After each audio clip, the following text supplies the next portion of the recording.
Okay, we're going to qualify.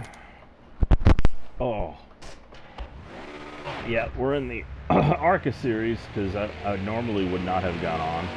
I need to work on Iowa more for the Xfinity series, and I'm just not. It's weather kind of sapped me over here. So I'm going to do an easy Atlanta race in my new ARCA series thingy I started. We won Daytona.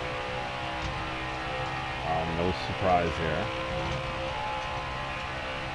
Oh. If I could get a handle on how it's going to handle beforehand, it should not have been that slidey loose. So I guess the tire pressure's got to come up. Well, I'm not going to have a great lap here. Well, that's okay, third place.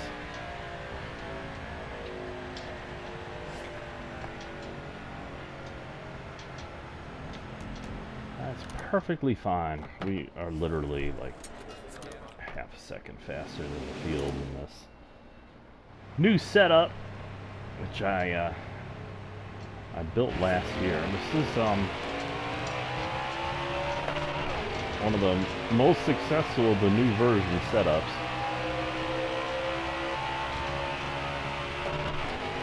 I don't remember a whole lot, except it's really fast.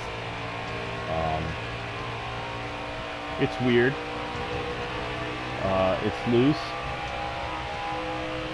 but it stabilizes as the run goes on, so you just got to be careful in the beginning. Slidey there.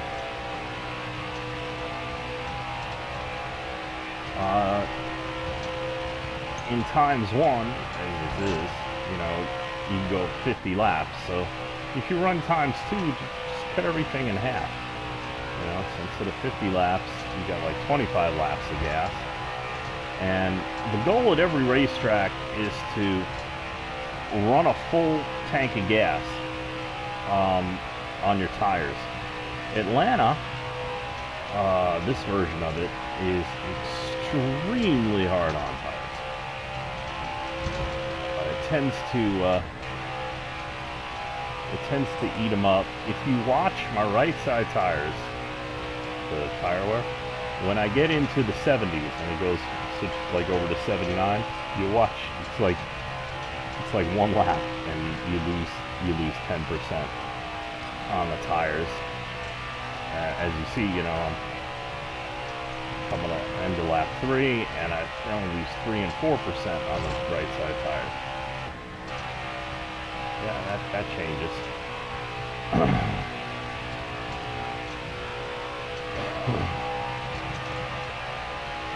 I love Atlanta. It's one of my favorite tracks. I prefer old Atlanta before they added this tri-oval here. But I tell you, this tri-oval grew on me quickly. It's very fast. The old Atlanta, you were entering the turns somewhere in the low 180s, maybe mid 180s. Really got a good run into turn 1. But yeah, first lap I turned here, it was like 192, 194, something like that. We're talking, you know, 30 years ago. So yeah, 1997, I redid the track, and I've fallen in love with it because what they did was they actually kept the turns the same. They just, and this straightaway, they just basically added the tri-oval to it. So they cut out the front straightaway, which is a straightaway, and they did this. So it's a much more gradual turn transition out of 4. You can maintain more speed, so you carry more speed through the tri-oval, and second there. So we're about to go into the 70s here. and you have a much higher speed entry. And that kind of, if you carry the speed through the turn, that gives you a higher speed entry into turn 3. And so, you know, requires a faster setup. You know, people have their own ideas, I guess. Faster setup, yeah, if it's faster. I made a really fast setup for Iowa that's great for like 10 laps. And it's like 5 laps sometimes too. So it's basically a qualifying setup. But I cut 2/10 off my fastest time there, and that's significant because I wasn't slow. But that's not the way I wanted to go. See, I'd rather be a little slower firing off, especially if the only thing I need to do, like in a 2-lap shootout, is just take some wedge out to loosen up to gain that fire-off speed back. And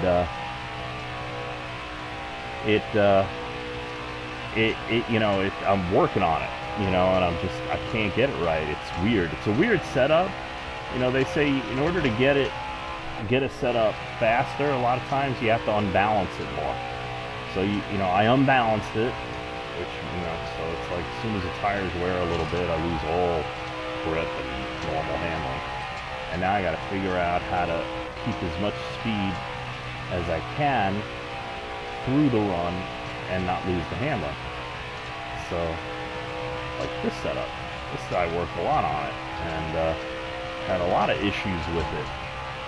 And eventually, I figured it out. It's not a perfect setup because it is faster though.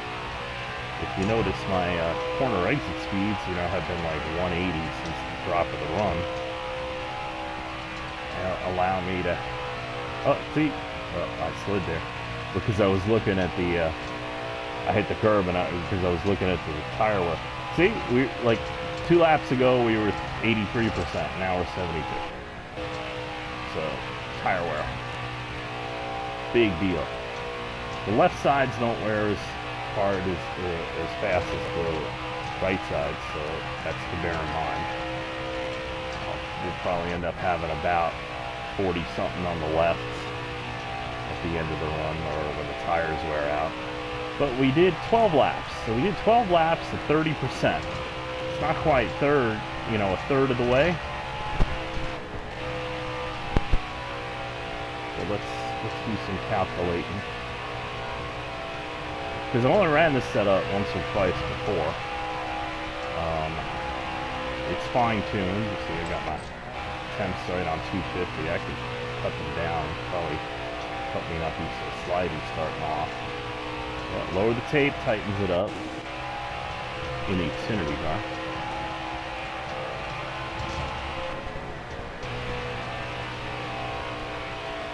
More tape plants the nose more, so it unhinges the rear more. Easy concept, right? It puts more aero downforce on the front end instead of mechanical. And it does make a difference. Okay, so what do we got? Okay, we got 15 laps, and we've used 35% tire on the right. Okay, so 15, 15, and 15 should be able to go to 45. But there's a catch. Once you get down to 20%, the tires wear more.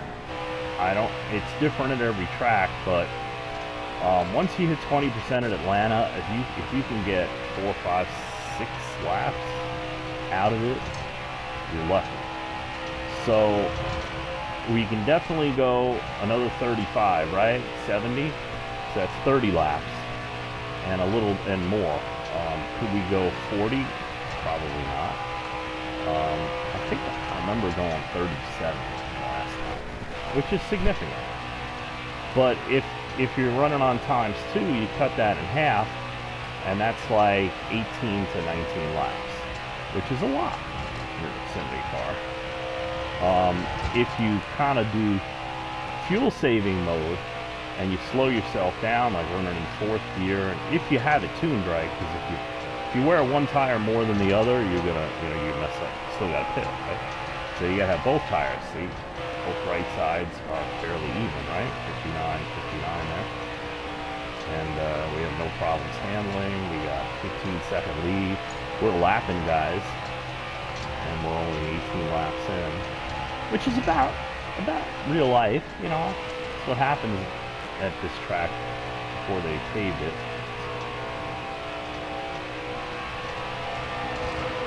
I touched them. And as you see, we're getting a little bit tight, right? Right front, wearing a little bit more. We are very fast. We've slowed down a bit, right? From 29.2 to 29.9, but we're still really fast. In fact, if I remember, if you could keep it under a 30.2 until you pit, you can almost guarantee yourself a win. As long as you're in the lead. You know, if you start too far back, or you start off too slow and it's just very consistent, you know, those are factors as well. You know, so here I have a 17-second lead. That's going to increase. Okay, we went halfway here, right? About halfway. So it says I can go to 40 laps. But like I said, when we hit 20%, it's going to wear more. So I can probably go 20, you know, another 20 laps. If I save, but I'm not going to save. We got 60 laps in this run. I think I ended up starting out with 48 laps in the tank. It's a lot of gas that you're not going to use.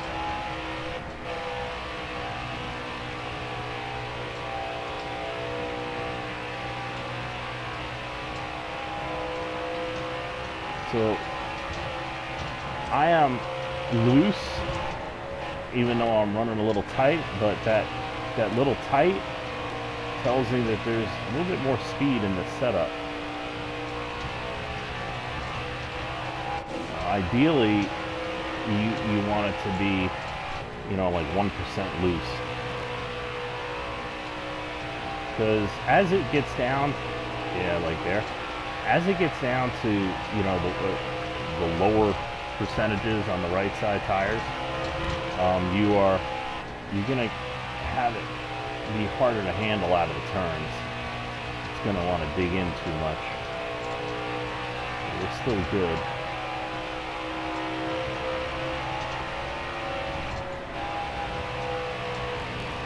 And I'm not nailing the gas full. Okay, here we go.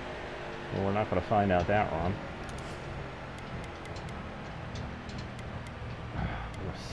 60. Oh, this is no stages. It's 60 laps, so we'll take full gas. Still have to make one more pit stop. We can dump the tape a little bit. Okay, so I see what we did here. Yeah, see, it's kind of like maxed out. See, what I normally do is I would add a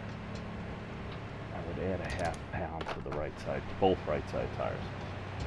Widen the tire stagger a little bit and just loosen it up a little bit more. Or, you know, if you don't like doing that, you can just add tire pressure to all four tires, a half round all around. We'll loosen things up just a tick while retaining the exact same balance. Half pound, somewhere in there, even 2 pounds. You're not going to change things that drastically, as long as you keep everything else the same. But yeah, so we're probably looking at an off-race adjustment, tweaking it. You know, it's just so little. You know, but I will tell you one thing, you know, as fast as I am going, you know, I'm running an offline race with AI. They're nowhere near me, right? So I'm not really, there's draft, but I'm not really in as much draft as I would be in a custom offline race, because everybody is stupid fast. So I'm not going as fast as I could be car wash. Yeah, I'm going really fast, but when I hit the turns, I'm hitting the turns a couple of miles an hour slower. I'm going through the turns a couple of miles an hour slower. I might even be getting off the turns a couple of miles an hour slower. When you get tight in an offline race, you kind of like be thinking, well, it's going to be like twice as bad in an online race because the speeds are higher. So, I could probably do really well with this setup, and when it comes down to the end of the run where I like it to be, as good as possible, as fast as possible relative to everybody else, it's going to cause me some issues, Will they be insurmountable? Probably not. But at the same time, we gotta fix it. So close. So a lot of times when you hit a wall like a 60 tire pressure kind of situation, you gotta sometimes you gotta rebuild the whole setup just to get that balance tweaked. Also I can just add a quarter pound to the right rear, which I didn't think to try. If we get another caution, I'll try that and see if that works. Because it's getting tighter as we lay more rubber down on the track as the race progresses. You notice it was showing ARC 90 to 91, and that's entering. That's the speed entering. Because when you enter a turn, and especially with banking, or it doesn't really matter, when you enter a turn, all the weight kind of shifts over to the right front for a few seconds. And it's shifting over just a little bit too much. Like if I was racing head, balls out for a position, that could send me up the track, especially in the draft, going a few miles an hour faster. So you got to do something about that. But at the same time, remember, we were a little bit loose starting off, so that even a quarter pound could put that over the edge. So gotta play with it and do some testing and see. But this is a setup I really like because it's really responsive. I want to stay down. I stay down over here. Leave up. I'll run over the middle line.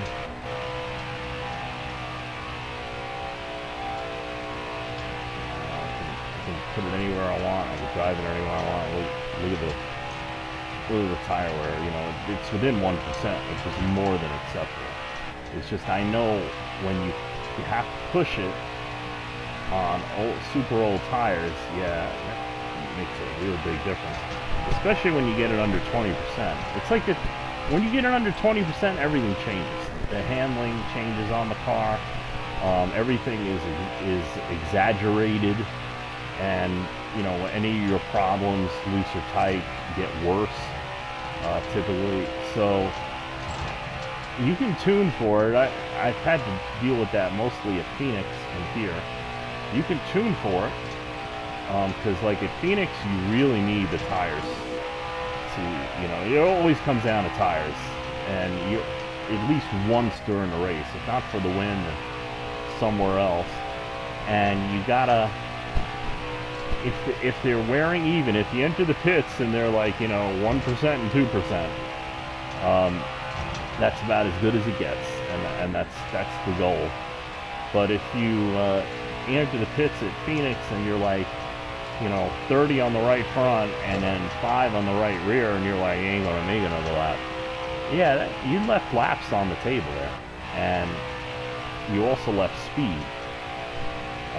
I know there are some setups I've driven that don't feel like it offline, but then when you get in the race, oh man, it's a whole different experience.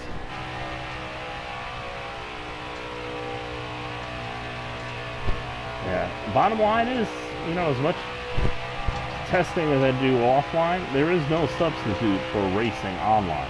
Just racing online, it's a lot more chaotic, so it's harder to figure out exactly what's going on. because, you know, you're racing other people and you're not keeping track of laps or settings or whatnot. You really need a crew chief or, you know, or somebody helping you, but, you know, very few of us have, you know, that kind of advantage. So you're on your own and you basically just bring away stuff. That's also why I streamed, because in streaming you have now a record. So if I know whatever change I made at a certain part of the race, the car was the best, but I don't remember what that change is, because then I've gone on and messed it up later on. So I know we're going to go back to that track, so I'll go on the video and I'll look up that pit stop for the run that the car was really good, and I'll go copy down the settings and I'll, you know, update my setup with that. And then the next time I work on it, that's what I'll start with.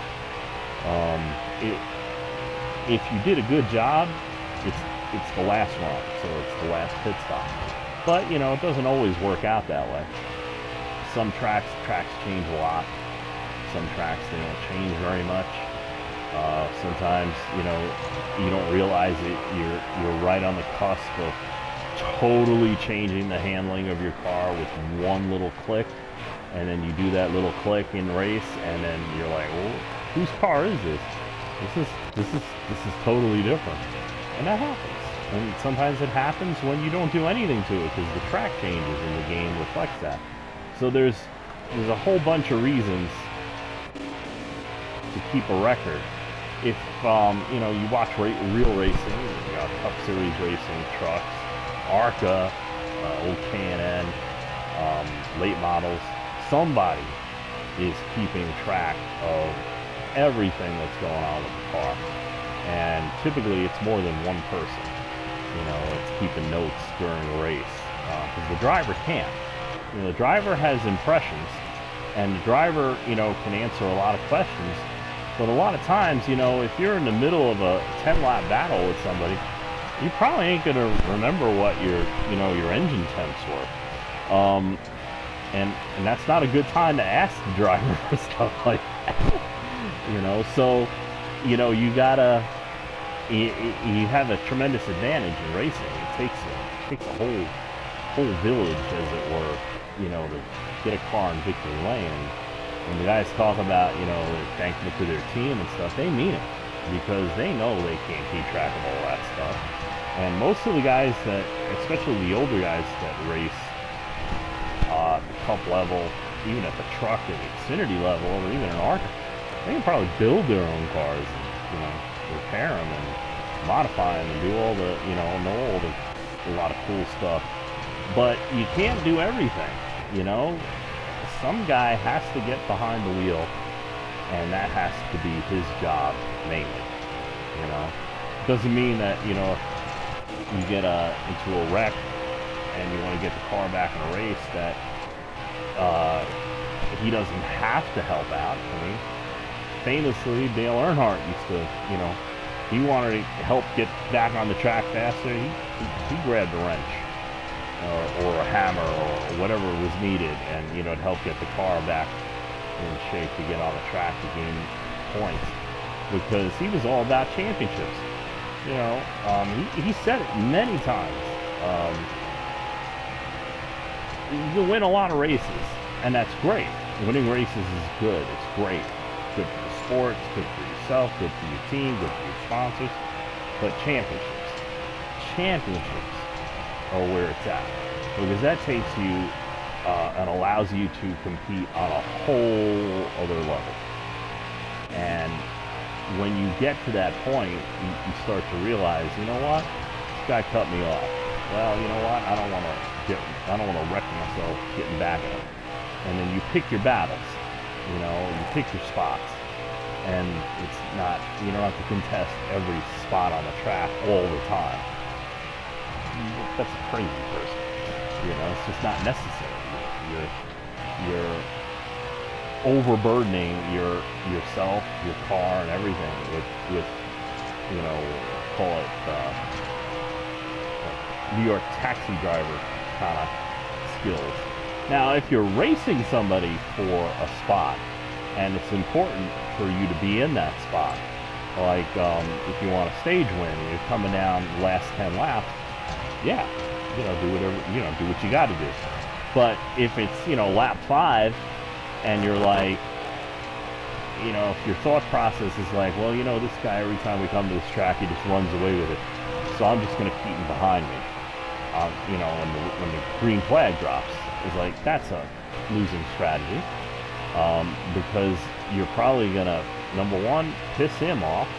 Number two, more than likely, if you go far enough, you'll probably end up causing a caution and piss everybody off. And you're not going to accomplish your goal because, you know, if he's that much faster than everybody else, and he just bided time a little bit, they'll pass you anyway. You know, if he's that fast. You know, like a lot of times you get a guy that like is fast, but you realize if you figure it out, he's only like a tenth of a lap faster. So to go back and find a tenth of a lap, it might be hard, but it's not impossible. You know, and now you're running the same speed, which means if you make the same moves that he makes, you're going to be getting, you know, pretty much the same results, which is cool because it's not just about speed, it's about strategy, it's about, you know, where the brakes fall, you know, if they don't fall your way, if they do fall your way. You know, there's 100 things that goes into winning a race. You know, probably a couple thousand things actually, but just I go by Richard Petty. If you can get yourself in a position to win, you're gonna start winning a race. And when he raced, it was basically any racetrack top 5. If you were in the top 5 when it came, you know, the last 100 laps of the race, you were in a great position to win that race. Whether you would or you wouldn't, you know, depending on circumstances, but, you know, driver and team did their job, and now it's all about where the dice falls, you know. Okay, so we're not going to get a green flag run. Oop. And even though the damage doesn't show up, pit anyway. 36 is plenty. 55. Yeah. Let's do that quarter turn. I'm taking a picture. If I remember, I take a picture. Then I can just go look at the pictures afterwards and then update the setup accordingly. This is, I don't even know where the setup comes from. I don't know if I can access this on QuickRace. I've never done a complete championship. I've only started a couple. So I don't know enough about them, but we'll learn. Yeah, this is another track that I like to be in third gear by turn 1.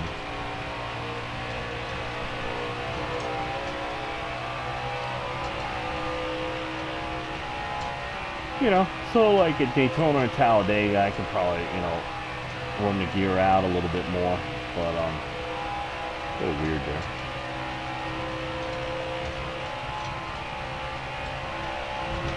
But like here in Dover and a few other tracks, I just like to be in, you know, in the race gear by the time I hit turn 1, because on restarts in particular, you end up having mostly dodge a lot of stupidity. And if you're worried about you caught shifting gears, then you ain't gonna make the right move to avoid stuff, or right move to avoid stuff and, you know, advance, which can be critical.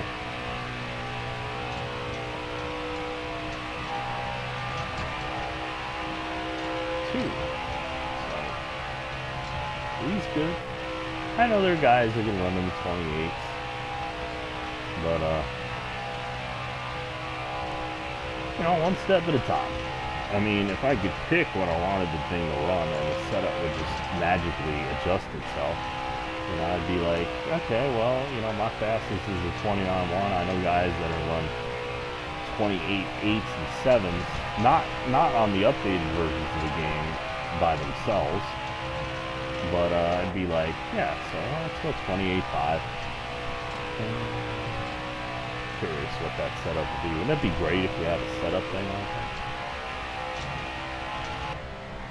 Oh, more.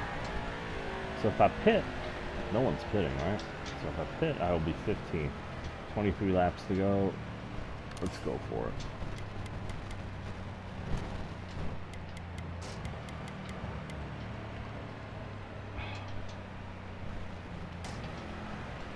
I can up this a little bit, but I don't want to. It's get tight. So I wish we had a longer run and really see if that quarter pound does anything. I'm thinking we could probably go to a half.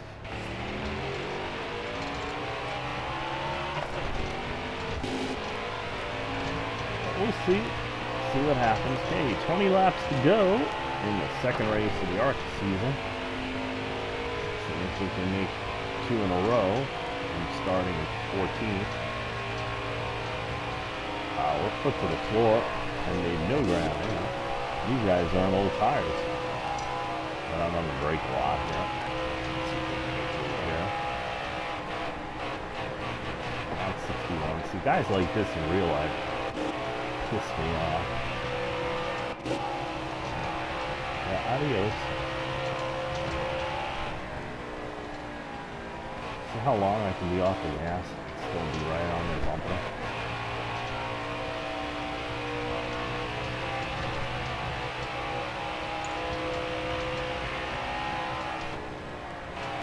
One thing that racing with the AI, the way they have them now, when you have it set to their fastest, is you do learn how to run in a pack. You know, you do learn, you know, okay, this guy's slow. I'm gonna have to let off early, or else I'm gonna run into him. I saw a really good clip. I think it was Darrell Waltrip saying it, but he was quoting Cale Yarborough. Cale had a lot of wisdom, and there we are, after we leave, just like that. Started with 20 laps to go, and we're at 3 laps. 14 places in 3 laps. Yeah, that's why I wish they were a little faster. Evenly, not weirdly, like they are. But anyway, so we were talking about it, and it's like, when you're going into a turn, like the track at Atlanta, right? It's a drag track. It's a drag.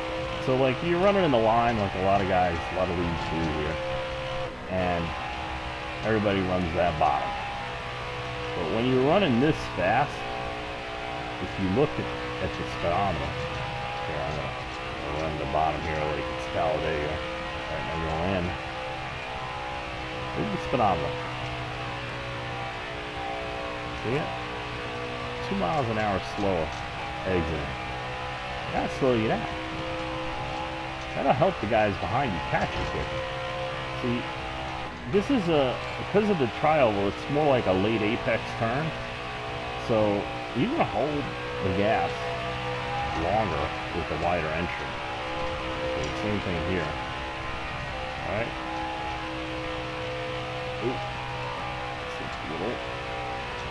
See, now we were 181 instead of 178. That's a big difference. I know it's the same speed because I messed up in the middle there.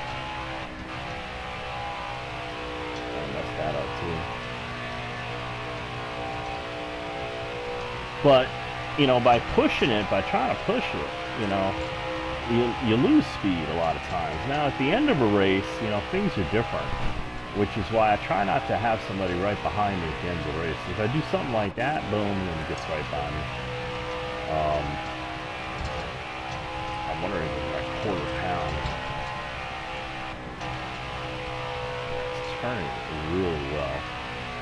We're going too fast here. It's not holding. See, that one little click might have unhinged the grip from the rear end. Stay in the gas. See, that works in 3 and 4. You don't have to worry about gas miles.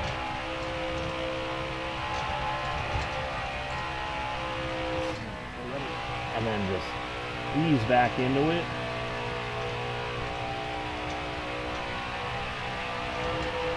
And get the speed down the backstretch. Turn 2 slows down faster than turn 4 because it's a tighter turn off. See here, you just drift up to the wall, which you can't do in turn 2 because the wall's right there. Still excellent speed, and barring any unforeseen disasters, yeah, I'm gonna bring this one home. 10 laps to go.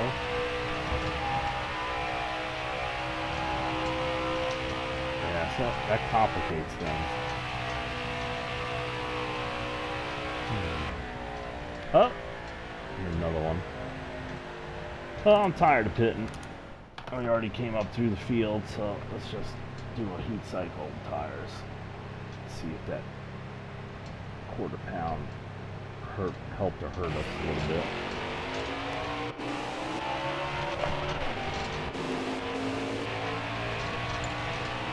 I really don't know why the AI start off so slow.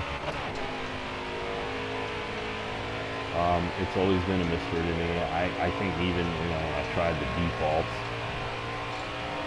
just, to see what the defaults were, and they were all garbage. The Heat 4 defaults are better than the Heat 5 defaults by a couple of degrees, but they're still garbage. They don't handle very well. And I can understand if the cars in real life kind of handle that kind of same way, and you have to drive it a certain way and whatnot. But they're, for somebody like, say, who's never driven a race simulation before, and they come in and use a default, just to have some fun, and it's like, screw that. Use the sliders. The sliders will help you longer, and the adjustments you make on the sliders actually, feel, I don't know, they kind of work better for whatever reason. Some of the tracks, the defaults are not too bad, but they're really, hit or miss. Some things about them, like sometimes tire pressures are good, sometimes the shocks are good, or at least the relativity of the shocks, the way they have them, set up compared to one another. Like 3 clicks between the first and the second shot, stuff like that can work. The rest, I don't know. Sometimes, if you get a setup that's just like too loose, or too tight, and then it gets loose, and then it's like, what are you thinking? How are you going to get somebody to get hooked on a game like this when the default sucks so badly? It's a mystery to me. But then again, they're in the business of making games, not making race setups, so that might be the inherent problem right there. So I've had better default setups on older games. I kind of understand the disconnect. But anyway, so we got 3 laps to go. Second race of the season in ARCA. We are absolutely killing it. I don't even, remember what the schedule is at all. It's 25 races. You can't make custom schedule in Heat 4. You can in Heat 5. So why aren't I Heat 5? I would be. But one main reason. Heat 5 will not save career or single season championships. Half the time it doesn't even save the changes on my setup, which is where I got to taking pictures of it right before a race, taking pictures on the pit stops for the adjustments, and then, it loses everything, and I have a default setup in, like it does sometimes. But mostly what it does is it just doesn't save like the last setup, so I have the setup before I say worked on it. So it's probably a lot different than it was before, or I did a lot of testing and realized that only one little adjustment is good, and I'll just have to pick it up, do some more testing during the race and then testing before the next race. and I lose all that. So I learned to take pictures. A little options button on my wheel here. And boom! So 2 in a row. Now, super speedways in Atlanta are 2 really I'm really good setups for these tracks, so I'm not surprised. This setup has not run in league competition. It is about 2/10 faster than my my league setup was. So I'm very happy with this.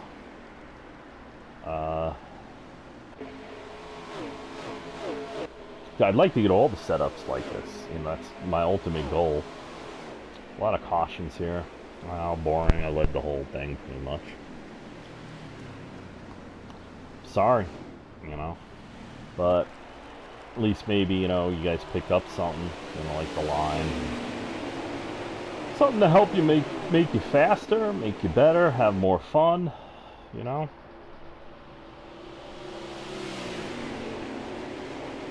It's lap 56, yeah.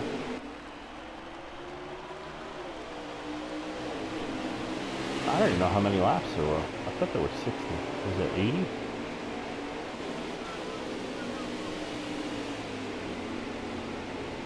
I'm purposely not prepping that much because I feel so terrible.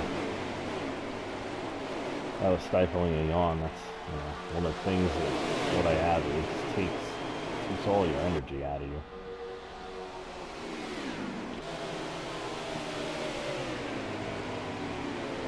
So this is where we're coming up through the field. I think it was the 3rd caution to the end. We had a lot of cautions in this race for a short race. That tends to happen at a track like Atlanta because you get a lot of runs with the draft. Guys get anxious, cars get out of shape, cars change here, you know, and you got bumps. You know, you hit a bump the wrong way or whatnot, and you just get into somebody and you know you have a wreck. Knowing where the bumps are, where they aren't, what moves you can make, knowing your setup, you know. Just because you're behind the wheel of a race car, whether it be real or simulated, doesn't make you, you know, Jimmy Johnson, Jeff Gordon, Dale Earnhardt, or Richard Petty. You gotta know what your car is doing. That's what practice is for.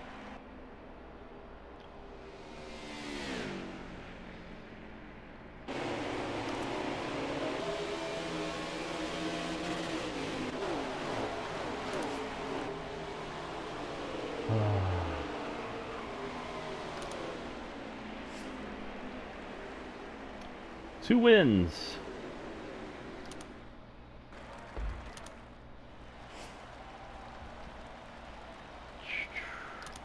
Really good. Only 1 second, 1/10 off of our